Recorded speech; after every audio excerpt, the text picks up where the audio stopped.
na mivantana na ankolaka atao amin'ny sikara sy ny paraky.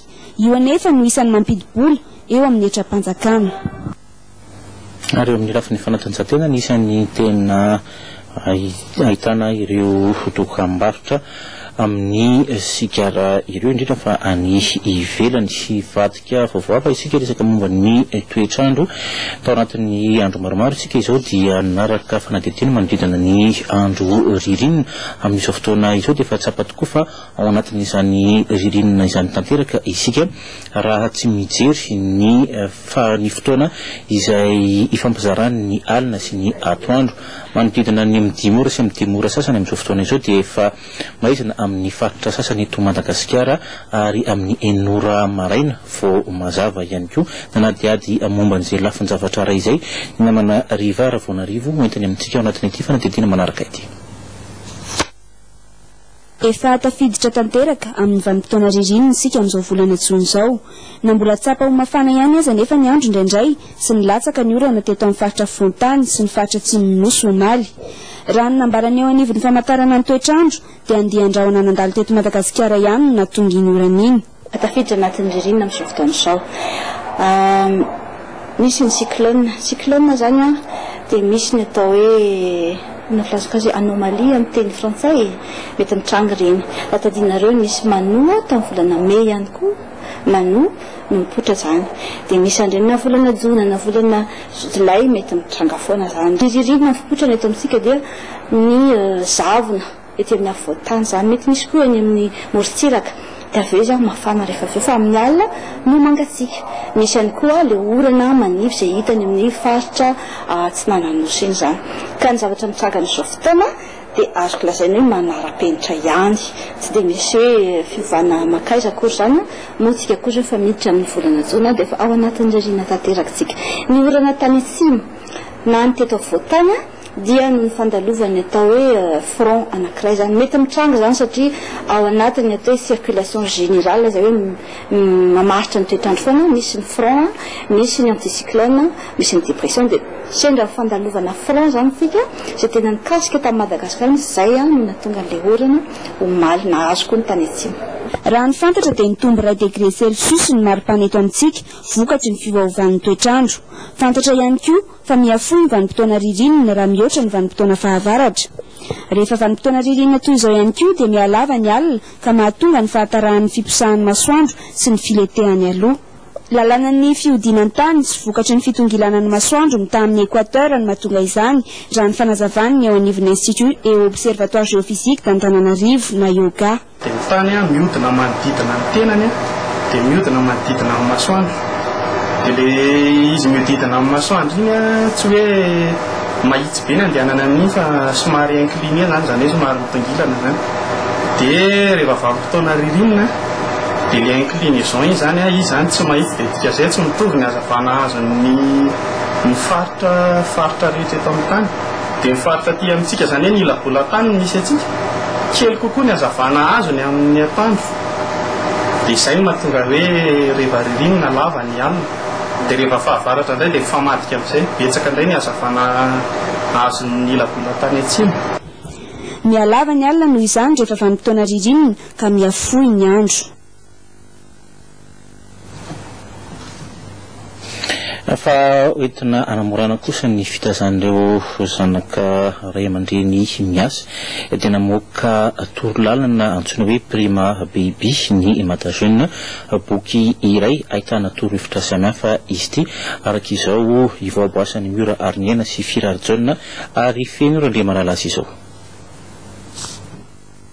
Namoaka boky mitondra ny lohateny hoe Guide Prima Baby ny Madajeune hoentina anampiana ny ray aman-dreny miasa ka mitady toerana ametrahan'ireo zanany sy hitezana azy ireo mandritra ny fotoana iasany. Natao manokana ho an'ireo ray aman-dreny manana zanaka 12 volana hatramin'ny 9 taona moa ny Guide Prima Baby. Tanjy Madajeune zany tamin'ny namoana ny Guide Prima Baby dia anampindray aman-dreny eo ampifampahafantarana hoe izavy ny crèche, izavy ny garderia, izavy ny préscolaire afaka ametrahana ny zaza. Natao ilay izy satria eto amintsika aloha hatramin'izao dia mbola tsy nisy izay hoe na toerana na hoe boky na fandray aman-dreny izay maka an'ireny information mahakasika an'ireny toerana afaka hitezaka na be any zaza izay. Nosafidiny ity volana jiony ity amoahana izao boky izao no ity volana ity volany ankizy. Fanatanjahantena nametrahan'ny ministeran'ny fanatanjahantena délégation manokana ny eo anivon'ny taranja kickboxing hitantana sy karakara ny fifidianana izay ho filohan'ny ity fédération ity. Izany natao dia mba ho fanajana ny lamina efa napetraka tokony nahavitany ny fifidianana izay tokony ny farana ny talata fa 7 Mey teo. Ny andindino entiny natao mahayavy eo amin'ny sarin'ny Francis Rajanajafy. Ny maître Ravelisapa David no napetraky ny ministera ny fanatanjahantena ho filohan'ny délégation manokana ho an'ny kickboxing izay hitarika ny fifidianana eo anivon'ity fédération ity. Afajoro maro ny délégation spéciale izay hitatana ny fédération ny kickny boxing. Tonga mozy ity tonga dia vavana satria na dia toa hoe fa somary tarataray azy aloha tarato zay tena tsy nisy mahitsy. Ka dia amin'ny sabotsy ho avy izao 5 June izao ny élection amin'ny sivoro ao amin'ny palais du sport Mahamasina. Ny candidature zay ilasaka zany amin'ny fotoana io dia aterana ao amin'ny direction des sports fédéral ao amin'ny ministère des sports. Ity filazana ity dia efa masolo ny convocation amin'ireo ligue any amin'ny faritany. Ary raha vao maheno an'izao teny eto amin'ny TV mazao dia tokony hiala any enina ireo mpikambana miaraka aminy ao anatin'izany délégation manokana izany. Isan'izany ny maître Andrea Tafika di Apollo izay DTN teo aloha, eo ihany koa Andriamatoa Ramiljon Rakotarso izay mpanolotsaina tao anatin'ny fédération kickboxing teo aloha, ary ny maître Zanajatovo Gildas izay mpanazatra national farany, miampy Ramatoa Veronika mpanolotsaina ihany koa, ampiny Taina Mosesy izay solitena n'ireo club mpiangaly ity kickboxing ity.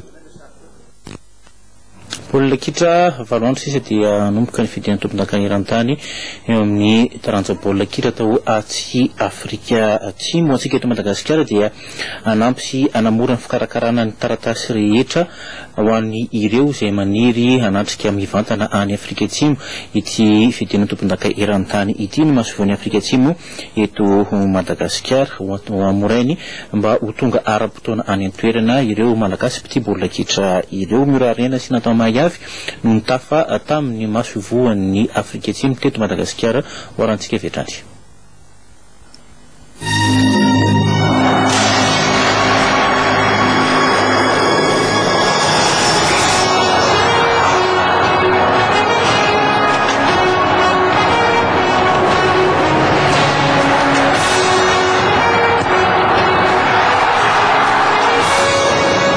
Ity mondial ity dia tena manandanja ho an'ny Afrika sy Afrika Atsimo. Andriamatoa Mogeti Samuel Monaisa, ambassadorny Afrika Atsimo eto Madagasikara, satria voalohany no isy mondial aty Afrika. Izao voalohany izao dia voninahitra lehibe ho an'ny Afrikanina tatsimo sy ny Afrikanina rehetra. Momba ny fikarakarana dia efa vonina daholo ny zavatra rehetra. It is very important for Africa. Andro vitsivitsy lasa izay nitetin'ny Afrika Atsimo ny filohan'ny FIFA ary nahita izy fa voaomana izay rehetra ilaina. Betsaka fotodrafitrasa natsangana na noavaozina, anisan'izany ny kianja. Amin'izao fotoana izao dia efa tonga any amin'ireo toerana tokony hipetrahana ireo ekipa andrianjara, vita talohan'ny fotoana ny fiomanana rehetra. Nojerena ihany koa ny lafin'ny filaminana sy ny fandriampahalemana. Tonga anampy ny polisy afrikanina tatsimo ny polisy hafa avy amina firenena maro samihafa. Fantatsika fa rehefa misy mpijery baolina maro avy amina firenena iray dia ilaina ny mpitandro filaminana mahay ny fiteniny. Ny afatra ho an'ny mpijery televisiona malagasy. Mondial antsika ity anankiray ity. Anjarany Afrika izao no mampiatrano azy, ka andao ararotina tsara ny fandalovany. andao toanana ny ekipantsika afrikanina andao any Afrika Atsimo daholo zay afaka andeha raha tsy ho afaka andeha kosa dia andao jerena tsy tapaka ireo matitra 420 eo nandreo ekipa 2-30 andray anjara anisan'ireo ny ekipa afrikanina vitsivitsy